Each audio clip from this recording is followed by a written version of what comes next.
Kita itu dimuliakan, kalau kata guru saya, ada dua alasannya. Dalam pandangan dunia ya.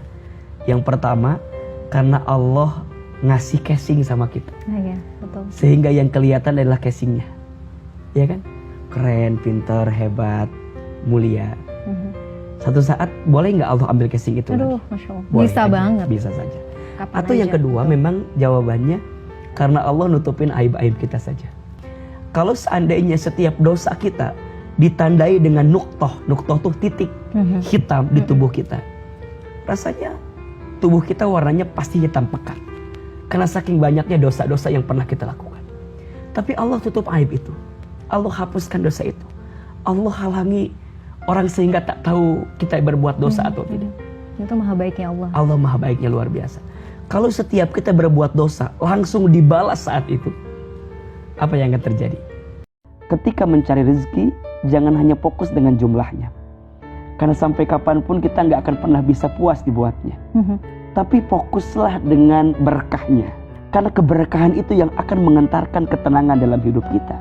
Maka pastikan cari yang halal, cari yang thayyib, jangan zolim kepada orang lain. Karena di antara faktor yang menghambat doa kita tidak dikabulkan oleh Allah, salah satunya karena ada harta haram yang kita makan. Bahkan mohon maaf, Nabi mengingatkan kepada kita, tidak akan pernah tumbuh daging dari harta yang haram, dari harta yang dilarang. Maka tentu kita pulang ke rumah ingin memberikan nafkah bagi keluarga kita, memberi makan untuk keluarga kita, maka pastikan itu dihasilkan dari sesuatu yang baik. Agar yang dicerna juga baik, nanti menghasilkan satu yang baik, dan pada akhirnya menjadi kebaikan juga untuk kita. Kalau ada orang yang pernah datang di hidup kita, kemudian dia pergi meninggalkan kita, berarti dia bukan orang yang terbaik untuk kita. Maka teman-teman gak bisa bilang begini, tapi dia terlalu baik, dia kalau dia ninggalin kita berarti dia gak baik untuk kita. Betul apa betul? Jangan sakiti hatimu sendiri dengan kalimat-kalimat yang menghancurkan dirimu sendiri. Kalau bukan kita yang bangga sama ciptaan Allah dalam diri kita, siapa lagi? Jangan sakit untuk kedua kalinya. Udah mah orang menyakiti kita, dirimu menyakiti dirimu sendiri. Maka seringkali saya bilang gini, kalau ada yang menyakitimu, berarti kita emang gak pantas untuk dirinya. Kita terlalu baik untuknya.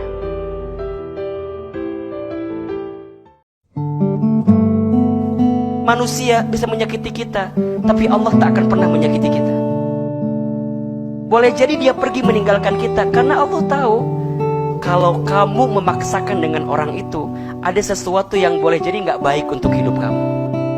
Jadi Allah lepaskan kamu dengan orang yang kamu cintai, karena Allah sedang menyiapkan dia yang lain untuk bisa mengisi hatimu. Jangan mempersempit hati kita karena keadaan yang sempit dalam hidup kita, tapi lapangkan hati kita dalam kesempitan yang kita dapatkan. Karena saat kita bisa lapang menerimanya, Allah siapkan kebaikan di dalamnya. Kuncinya apa? Yakin Allah tidak akan mungkin menyakitiku. Yakin Allah tidak akan mungkin meninggalkanku. Kalau orang bisa meninggalkanku, tapi Allah gak akan mungkin meninggalkanku. Jangan pernah menyakiti hati orang tua kita. Satu kali saja teman-teman menyakiti hati orang tua, maka mohon maaf, akan banyak kekecewaan yang datang dalam kehidupan kita. Tapi saat teman-teman membahagiakan orang tuanya, saat teman-teman memuliakan orang tuanya, di saat yang bersamaan Allah akan muliakan kehidupan kita. Ini kunci hidup. Ridallah fi ridul walidain, wasuhtullah fi suhtil walidain. Ridhonya Allah ada pada ridhonya orang tua, murka bencinya Allah ada pada murka bencinya orang tua. Pesannya apa? Bagaimanapun keadaan orang tua kita, jangan pernah membencinya, jangan pernah menghinanya, jangan pernah menyesalinya. Karena bagaimanapun kita bisa lahir ke muka bumi ini, wasilahnya karena orang tua kita. Untukmu yang pernah tenggelam dalam masa lalu yang kelam, untukmu yang pernah ternoda dalam banyaknya dosa, untukmu yang pernah tersesat dalam seringnya berbuat maksiat, Jangan pernah putus asa dengan ampunan Allah, karena sungguh ampunan Allah itu luas. Selama kita bertaubat dan meminta ampun kepada Allah, niscaya Allah akan ampuni sebanyak apapun dosa-dosa kita. Bertaubatlah sebelum terlambat. Bertaubatlah sebelum wafat.